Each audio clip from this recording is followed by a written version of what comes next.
I can't find all my stuff. All right. So we're going to be talking about chapter 16 today. There will be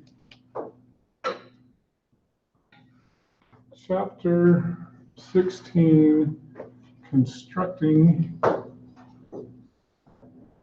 a confidence interval. Okay, now, just as a reminder, especially for those of you who aren't here today, where are you? Okay, talking to Chandler, you. Who else is missing? Oh, and Philip and James. Philip was here. Oh, Philip was here. Where did Philip go? Well, his stuff's done here. He'll be back. Okay, he'll be back. It's like Philip just left. He's like, I just want to see my exam. Yeah. So anyway, oh, and Christian's not here too. We miss you, Christian. Hope you're watching this.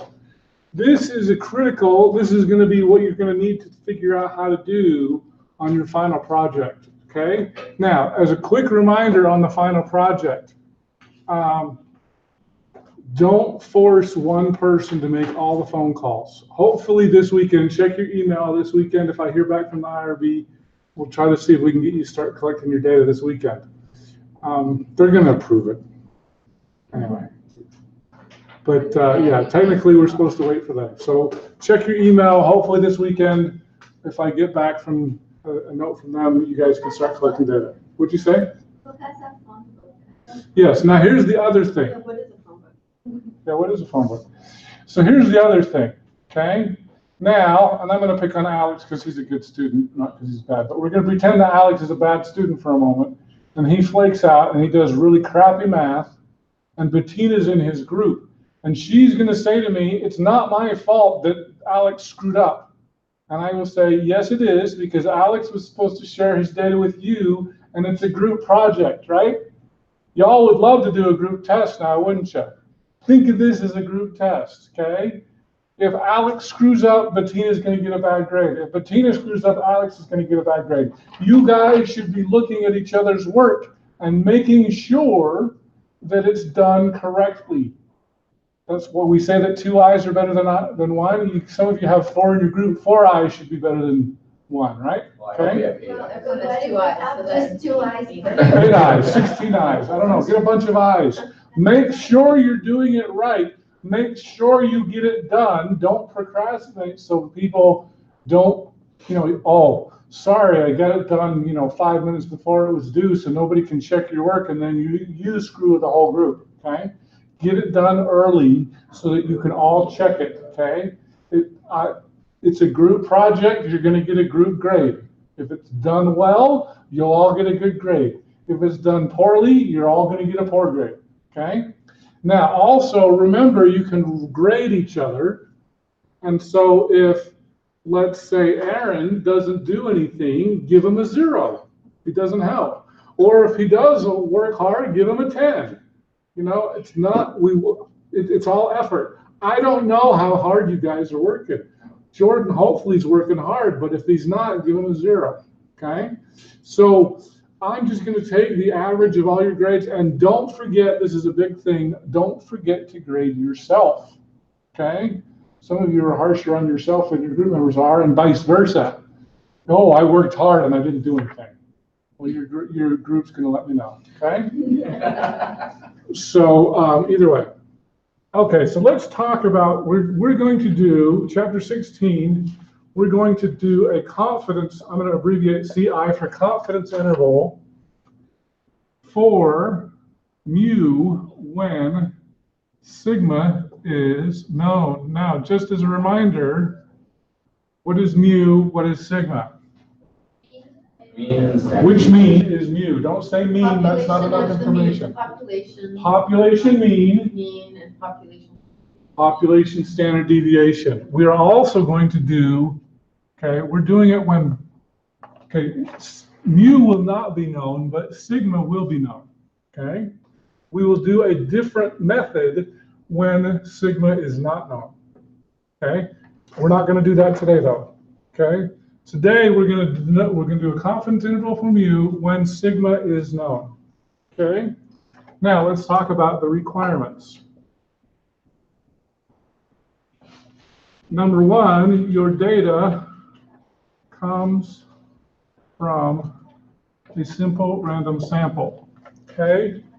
Now, just as a reminder on your project, remember your simple random sample is going to be the phone calls, right? The other ones, technically, you are breaking the rule if you do a systematic sample or you're doing a cluster sample or you're doing any other kind of a sample. When you're collecting potatoes, you should randomize that, and you should tell me how you randomize that. You don't just say, yeah, we picked up the first 5 bags at Smith's and weighed them. You should randomly pick those bags and use a random number generator to pick those bags, okay? So if you want to bring a random number table, like do it in Excel, you get 5 random numbers. You can do random 1 through 30, and you get numbers 5, 16, 12, 13, and 14. Count through those bags and pick up bag number 14 if that's your random number, okay? So the requirement is it must come from a simple random sample. Now your Facebook groups, your social media poll, those aren't going to be random. I still want you to do this, but realize that that is breaking the rule, and you should make a note of that. Oh, my social media poll wasn't random, it's breaking the rule. Okay? All right, number 2. Data comes from a normal distribution with n greater than or equal to 30, okay? Hopefully with your social media, you're going to get way more than 30. You're going to get 100, okay? How do we know your data are normally distributed? What do you need to do to know that your data are normally distributed?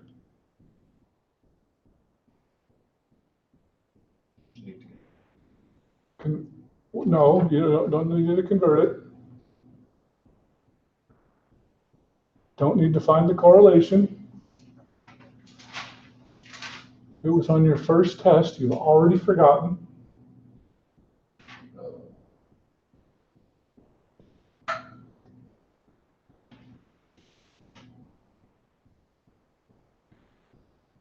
Can you say the question again?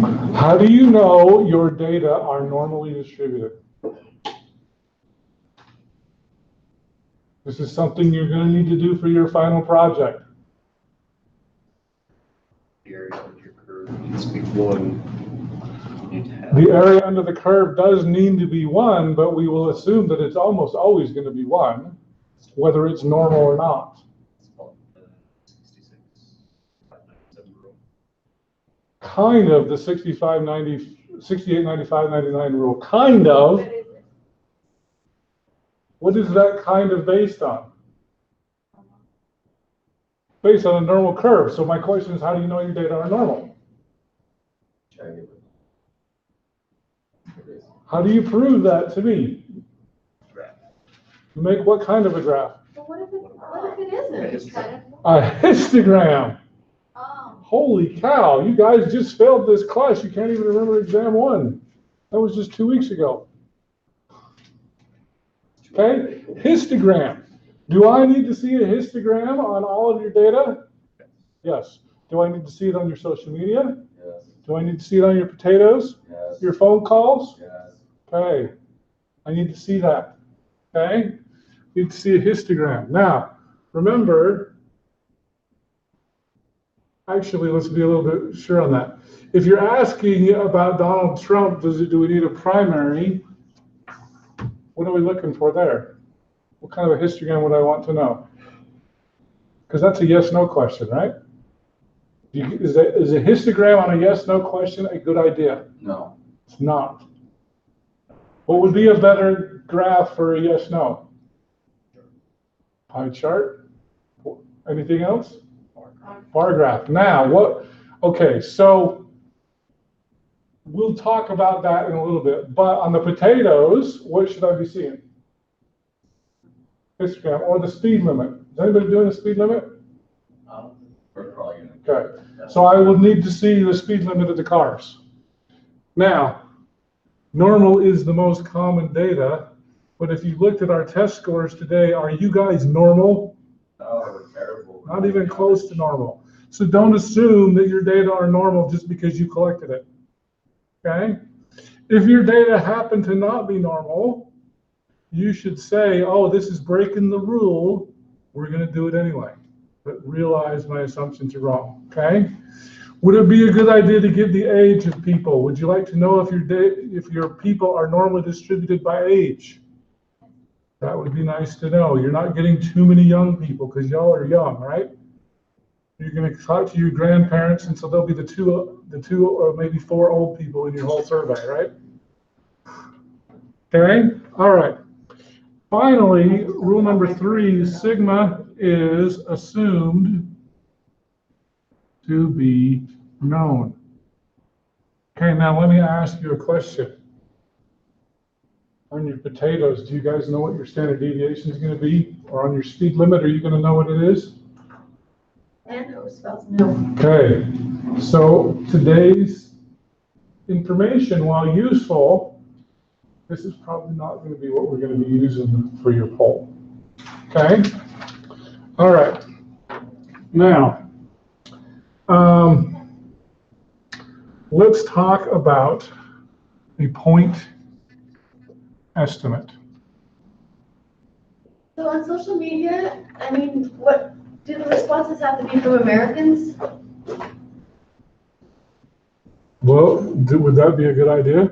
I don't know, most of mine are Canadian because that's where I'm from. Oh, you're from Canada. But they'll still answer because everyone has an opinion about American politics, but Okay, does so, that matter? well, let me ask you, is it a good idea to be asking Canadians who they want for the US president? Would that be a very good predictor? I mean, it might be interesting. I'm not gonna get very many American responses, but I'll check. Okay. Well, you might want to rely more on your group then. Maybe that's a question you should ask. Are you an American citizen? Can you vote? You still may have an opinion. Yeah, because I have a lot of people that are, Canadians have a lot that of have opinions about criminal how we should records go. that don't allow them to vote, so. Yeah. That's a good question. So let me just mention that as another thing. That can be some of the big differences in polls. And so when you're paying attention, we are getting into polling season. Are they talking to all Americans? Are they talking to registered voters? Are they talking to likely voters? Not everyone who registered is a likely voter. Okay? And so that can explain some of the differences between polls. And so pay attention, who are they talking to? Are they talking to Canadians? Canadians can't vote. Do we care what they think? I can vote. Maybe. Maybe, maybe not. It might be interesting to know what Canadians think, but they're not a very good predictor for who's going to win the election, right? Okay? So yeah, you probably should rely more on Americans. Okay? But it would also be interesting if you wanted to say, oh, and by the way, just for fun, we could divide it out to Canadians and saw what they thought. Okay? All right. So, actually, before I give you that definition, most confidence intervals follow the form of a point estimate plus or minus some sort of a margin of error. Okay? Now, if you were taking my Math 2040 class, I would give you about 12 different formulas to find a confidence interval, and there are a few that actually aren't following this, but most of them are. Okay? Now, the question is, what is a point estimate? Okay? A point estimate is the value of a statistic that estimates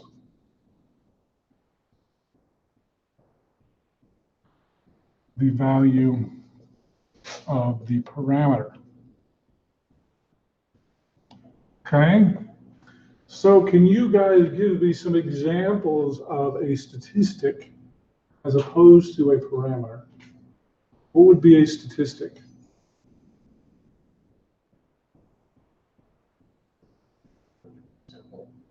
I'm looking for a specific letter. Yes. I couldn't tell if I heard X or S. And I heard an X bar. Is X bar a statistic? Yes. It sure is. X bar would be a statistic. What else?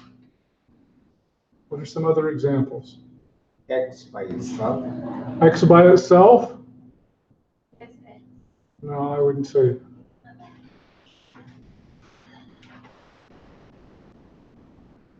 S. Simple standard. Is S a statistic? Yes, it is. That's actually one that does not follow this rule, but we're not going to learn about it. But it is an example of a statistic. What else? P hat. We're going to concentrate on P hat and X bar in this class. If you want to learn a confidence interval for S, take Math 2040. I'm going to say take it from me, but they didn't give it to me next semester, so you have to take it from somebody else. Okay? All right, so now let's talk about a confidence interval. Yeah, we can still see. You guys are making sure you're my eyes on the camera. Confidence interval. It's a range of numbers to show where the true value might be. Now, you remember, what was that, Monday? I think it was on Monday we talked about the IQ scores. Remember that? We did 100 random samples of 9, right? Sometimes we got 102, 99, 98, 100. So the values of my mean are going to vary, but according to the central limit theorem, how are they going to vary? On the normal curve. With a normal curve, right? So the idea here is, okay, I'm going to get an X bar, or I might get an X bar here, or an X bar here. It's going to vary, but it's going to vary according to this, okay?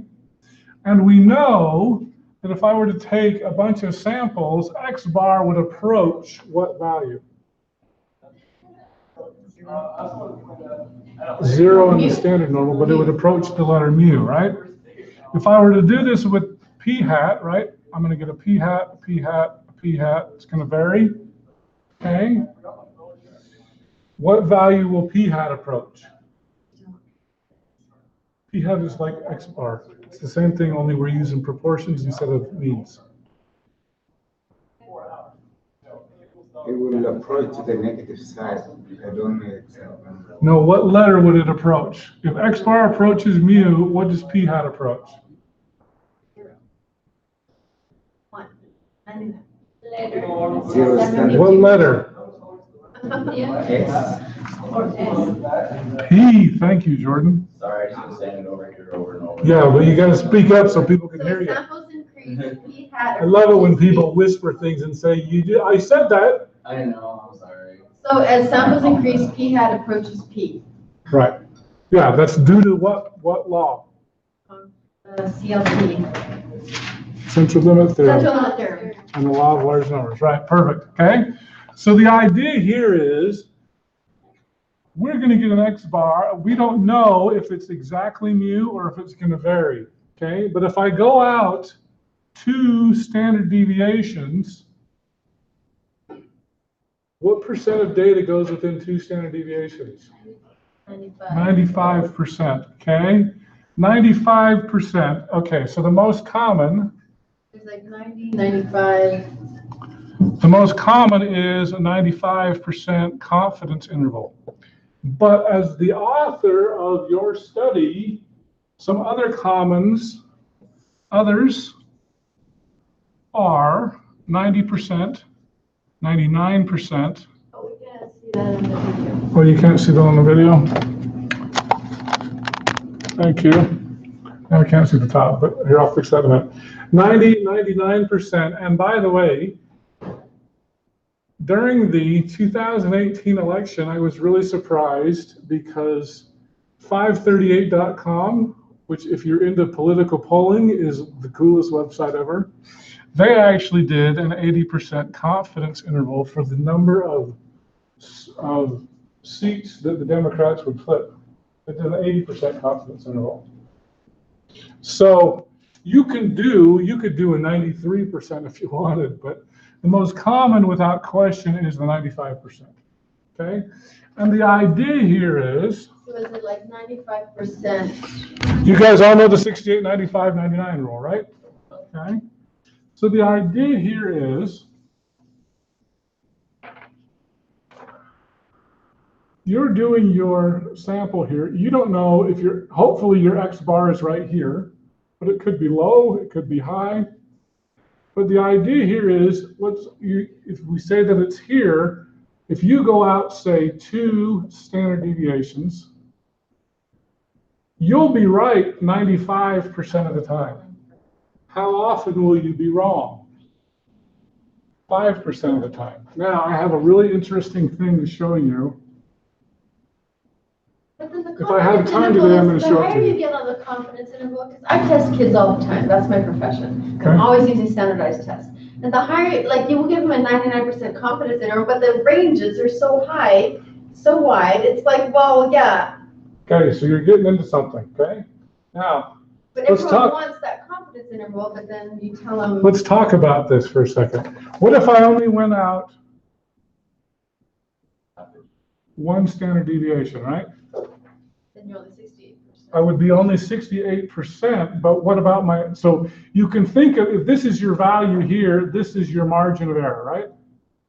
Margin of error on each side. So a 68% confidence interval, is it going to have a larger margin of error or a smaller margin of error? It can be smaller, right?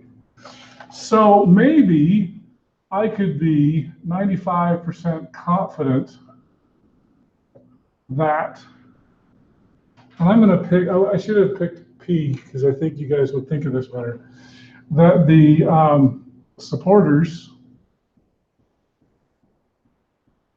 or let's just say supporters of Trump, is between 35 and 65%. Okay, but if I was only 68% confident,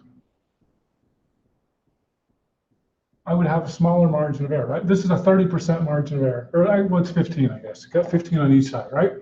So you would assume in this case that the p hat would be 50%. Okay. If I wanted a smaller margin of error, I would be less confident. I would be 68% confident that maybe I'll use the same p hat would be between, say, 45 and 55%. Okay, that would be a 5% margin of error.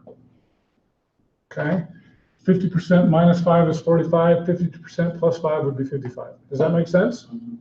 Okay, so I'm less confident, but I've also got a tighter range. And now here's what I love to say. If you want to be 100%, I'm 100% confident that the supporters of Donald Trump are somewhere between 0 and 100%. Prove me wrong. Oh, that's awesome. Okay, I gave myself a huge margin of error, right? And I'm 100% confident that the true value is somewhere in between 0 and 100. Okay? Just give yourself a big margin of error, you can be 100% confident. Does that make sense? So there's the trade-off. If you want to be more confident, you're going to have a bigger margin of error. If you're less confident, you'll have a smaller margin of error. Okay? Like I said, 95% is the most common. Okay? All right, so as we talk about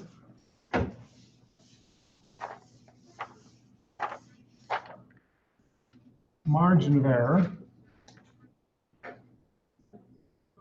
your margin of error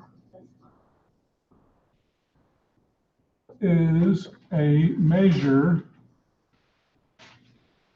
of how accurate the point estimate is. Okay? So it's based on 3 things. Okay? The 3 things it's based on are your level of confidence. Okay? As your confidence increases, your margin of error, does it go up or down? It also increases. Okay? Number 2, your sample size.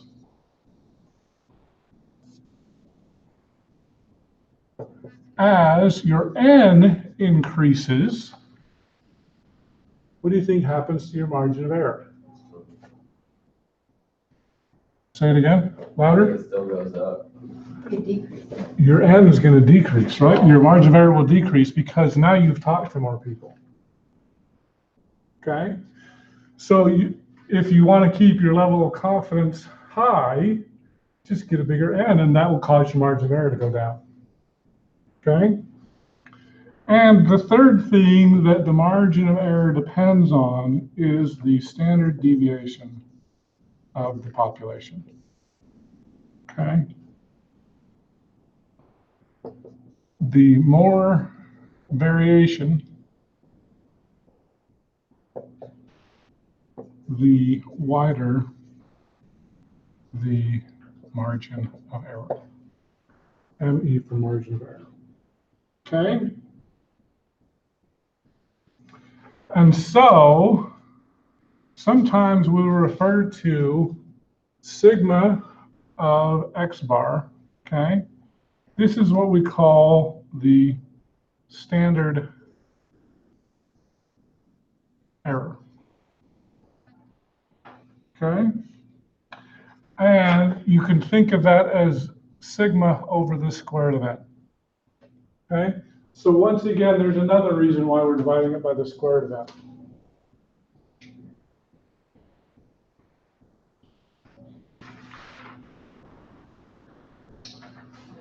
All right, so let me share something here really quickly.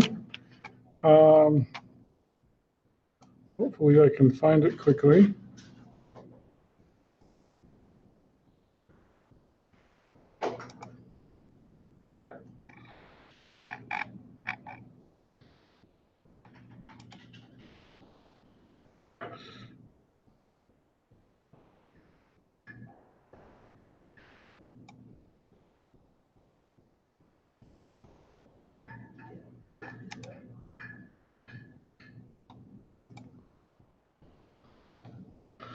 All right, I can't remember if I'm sharing.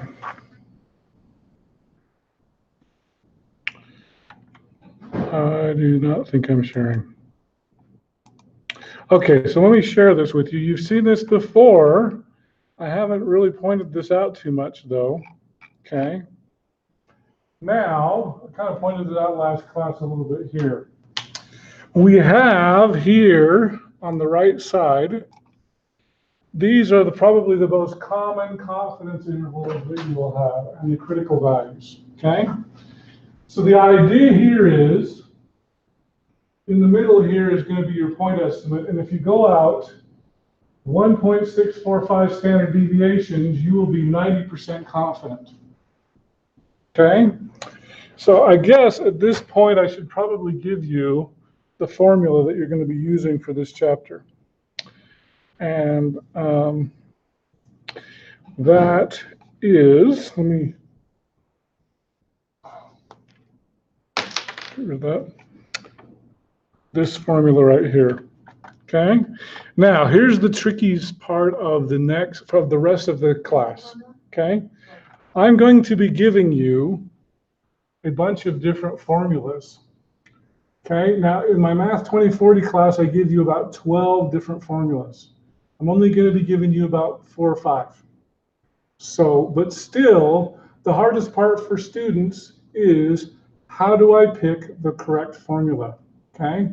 We're going to, in one sense, this class is going to get really repetitive. I'm going to come to class, I'm going to give you a formula, that'll be the formula for the day, and then on the test, you'll be like, oh, I've got 5 confidence interval formulas, which one am I supposed to use, okay? Today's homework should be really easy because there's only one formula, okay? The formula for, this is the confidence interval for mu when sigma is known. Okay? And that's going to be x bar plus or minus z sub alpha over 2 times sigma over the square root of n. Okay? Now, But those, can you, I'm behind the Z, I don't know what those, I'm going to explain that in just a minute. but I Okay. can't see it. Is it? It's the letter alpha. Alpha. Okay. Alpha is known as your significance level. Okay. You can also think of it as the probability you are wrong. Okay. Now the idea here is because of the central limit theorem, okay, here's what's going on. Because of the central limit theorem, we're going to assume that our data are normal. But before we do that, we assume that it's normal, what do we have to do? Graph it with a histogram, okay? So you should always graph it with a histogram first, okay? So the idea here is, okay, you all know the 68, 95, 99 rule, right? If I go out 2 standard deviations, I will be right 95% of the time, okay? What's the probability that I'm wrong? 5%, okay? So, in this case, you've got your significance level is this area here and this area here, okay? We call those alpha. How much of alpha is on this side? 2.5%. 2.5. It's that's why we use alpha divided by 2, right? You've got half of your probability here, which in this case is 2.5% here. And you've got half of your alpha on this case, which is 2.5% over here, okay? So that's what this is referring to, okay?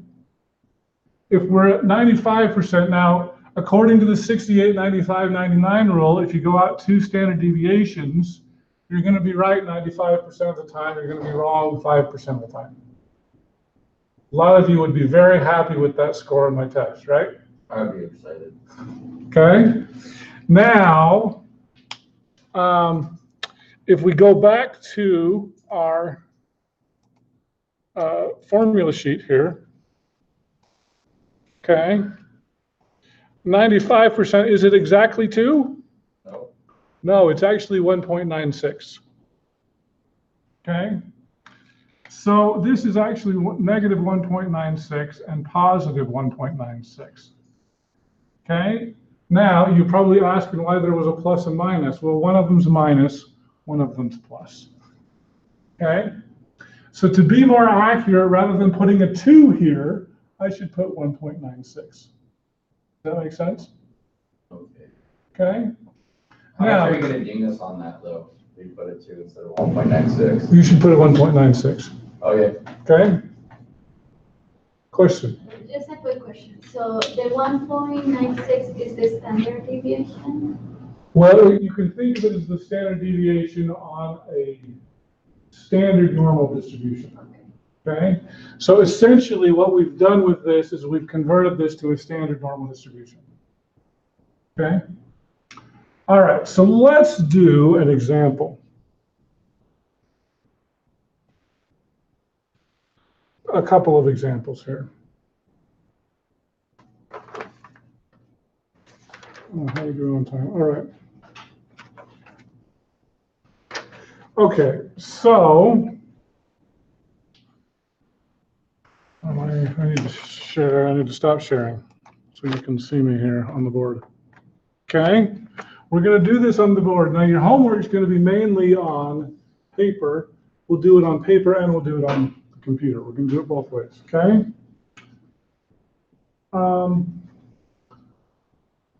You track 12 cars and find the speed is 59.62 in a 45 mile per hour zone. The local police tell you the standard deviation is known to be 8 miles per hour. Find a 90% confidence interval. Is there evidence of speeding?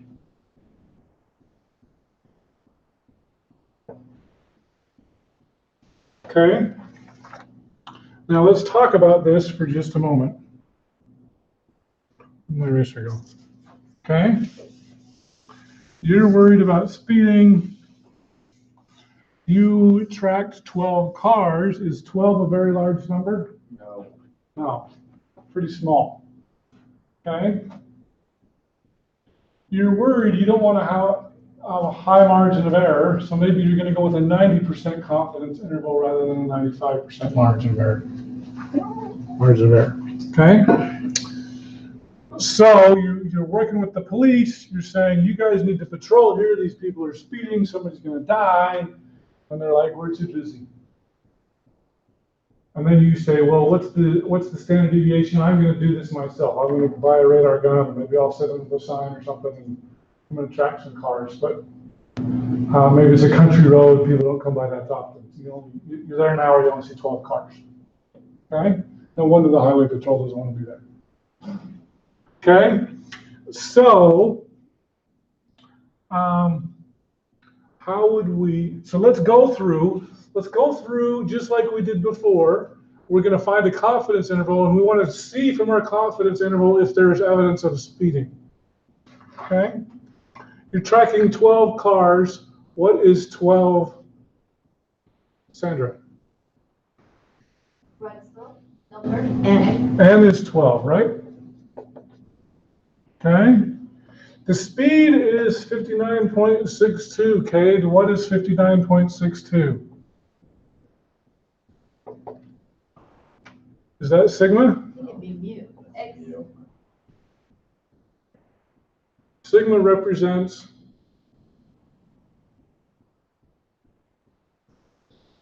yes. Does sigma represent the mean? Sigma represents the standard deviation. So we're saying the standard deviation is 59 miles an hour? Yep. No. Use the export, bro. Okay, this is where you're relying on your group. No, we don't want to use sigma in that case. Dalton, do you know? That'd be X bar. Okay, why did you pick X bar? Because I heard some other people X say bar, not mu. mu. Is it X bar or mu? Who cares? What's the difference? Who cares? This is a huge deal. Population or sample. If you get this wrong, you're not going to get the problem right. It's a sample of 12 cars, right? So therefore it is X bar. Okay? In a 45 mile per hour zone, what is 45 miles per hour? That's what your, is that your standard deviation? No, Let's say, stupid means or whatever you want. It's your, which mean is it?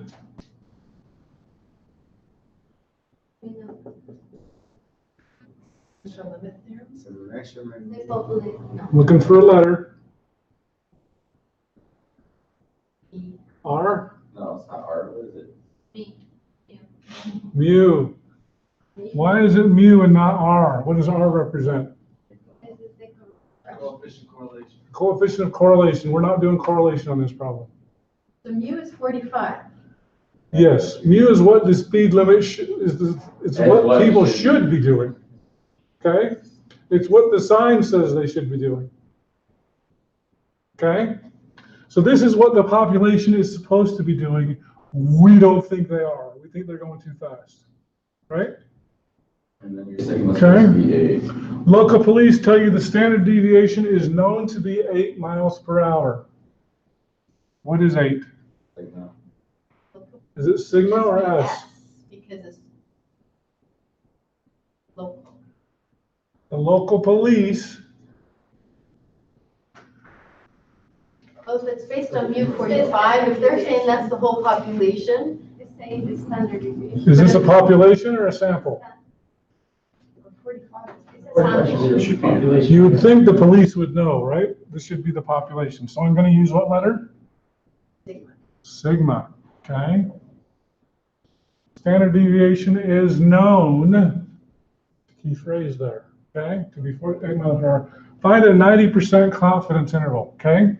In order to find a 90% confidence interval, what formula am I using? This one here, right? I know my X bar, I know my sigma, I know my N. What am I missing? I'm missing my Z sub alpha over 2. How do I find that?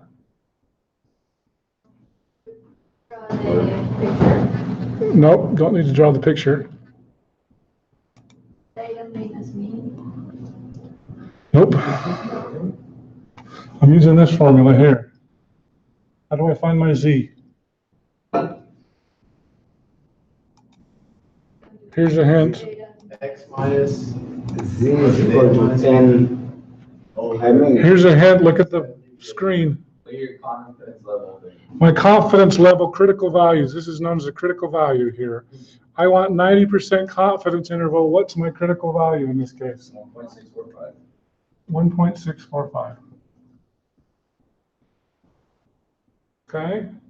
So now that I know this, let's plug these in. Philip, can you help me plug these in?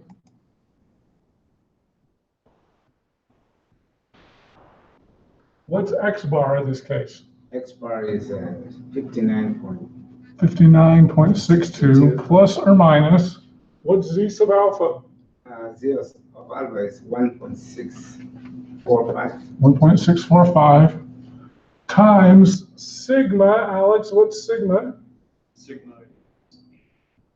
Times 8 divided by the square root of, Bettina?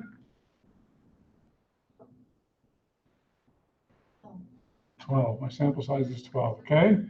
Now, you'll get two numbers here because you've got a plus and a minus, okay? Now, the question is, can you plug this in your calculator correctly? So I want you to all plug this in, and you should get two values, a low. When you're doing your confidence interval, it should always be the low number first and then the high number. If you calculate them backwards, just fix it after the fact. It's not a big deal. So I'm going to calculate these numbers, and I want you to do it while I'm doing it. I'm going to do it on the spreadsheet, but I want you to see if you can do it on your calculator and get the same answer that I did.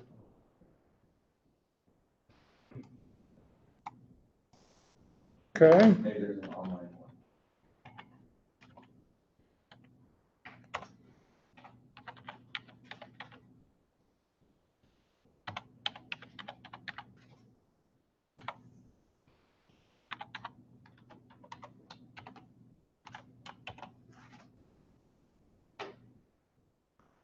Have you all got the number yet? Not yet.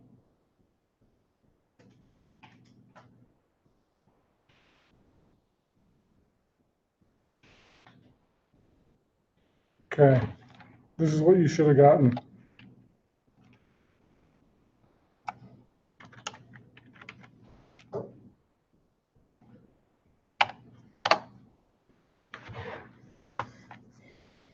Okay. So on this scientific calculator, should you be able to plug in the whole entire thing Yes, without you should. breaking it up? Yes, you But should. sometimes it does. So you should have gotten 55.82, 55.82, comma 63.41. Okay. So that's a Now I'm going to give you a confidence statement. Anytime you figure out a confidence interval, you should also find a confidence statement. Okay. And I'm going to give you a generic confidence statement. This is what you should say.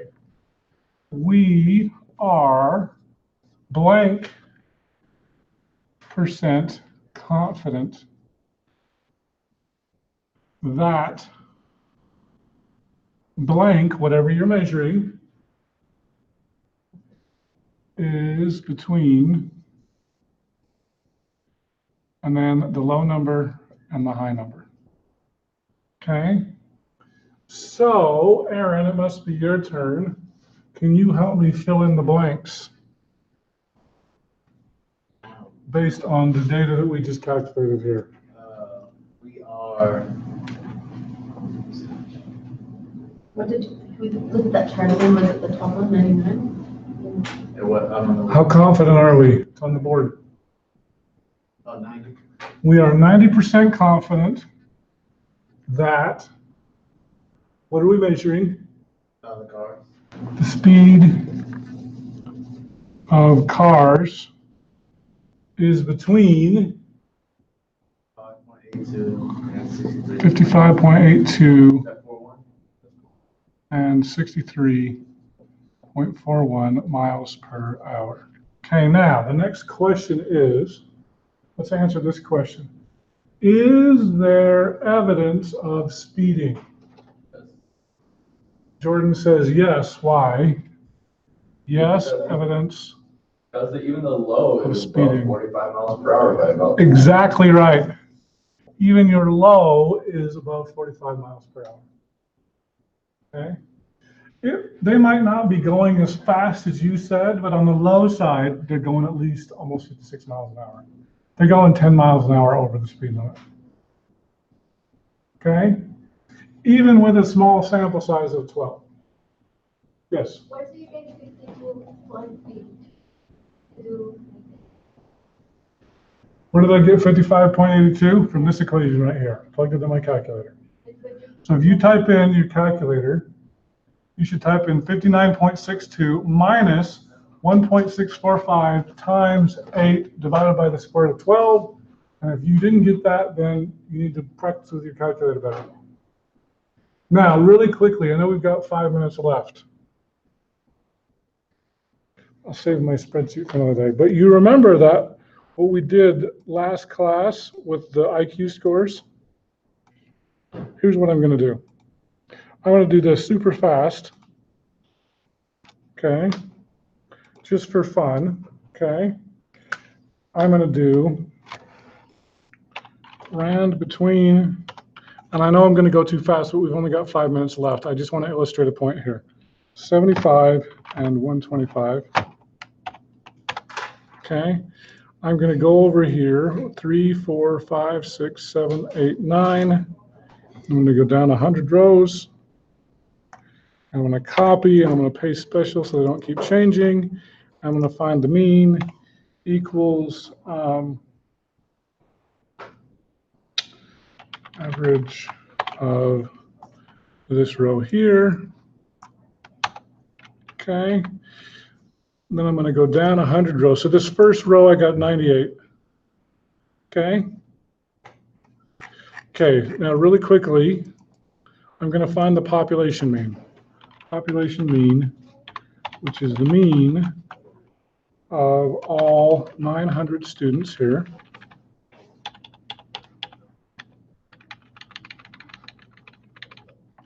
Okay, so the true mean is 99.77 for this data. Okay, now I'm going to do a lower confidence interval and an upper. Okay, so this first 9 students, we got a mean of 98. So that's my X bar. Minus, I'm going to use 1.96 because that's 95%. Times, oh, I don't know what my standard deviation is. I'm going to assume it's 15 because that's what we said it was going to be. 15 divided by the square root of 9. Okay. Now, I'm going to do this really quickly. So I could say that with this first row of students, I got a mean of 98.77, and I would be 95% confident that the true mean would be between 89 and 108, right? Mm-hmm. Now, what I'm telling you this, I'm going to do this 100 times, okay? I just created 100 confidence intervals really super fast, and I know that was way too fast, okay? But the idea here is, okay, I'm gonna do a thing. If this is greater than that, and this is less than that, and don't do anything else put outside. Okay? You don't need to know how to do this, but what I'm trying to do is I'm trying to come up with a quick way to identify 95 of these should be correct. 5 of them will be wrong. We're going to see if I'm right. Okay? All right, I just created a formula here. You don't need to know how to do this. But I just created 100 confidence intervals. Okay? And do you see that this one was wrong? Nice, because my mean was 99.77. This was 99.97. So my mean was not in this range. So that's one that was wrong. Here's another one from 78 to 98. That's number 2 that's wrong. These are both wrong. One's low, one's high. 3, 4, 5. Wow. I got exactly 95. I got exactly 5 wrong. How about that? I just did 100 confidence intervals. 5 of them were wrong. 95 of them were correct. Okay? So that's what a 95. I only get 4. I get 6. I don't usually get 5. That was pretty awesome, but I nailed it perfectly. But that shows you that 95 times you're going to be right, 5 times you're going to be wrong. Okay? So, quiz on Monday is chapter 16 on confidence intervals. See you all on Monday. Yeah, I keep forgetting it. Do you guys want a copy of this? I'll take a copy of this. Of that spreadsheet? Yeah. That's kind of cool. I can't Is there believe any way that like you have like a whole list of like random formulas and stuff like that? 'Cause I'm wondering if this. it's on the formula sheet. I posted the formula sheet. Yeah, all of them are on there. I was just wondering if it'd be beneficial for my biostats class next semester or not. Oh, I'm sure he'll have his own formula sheet.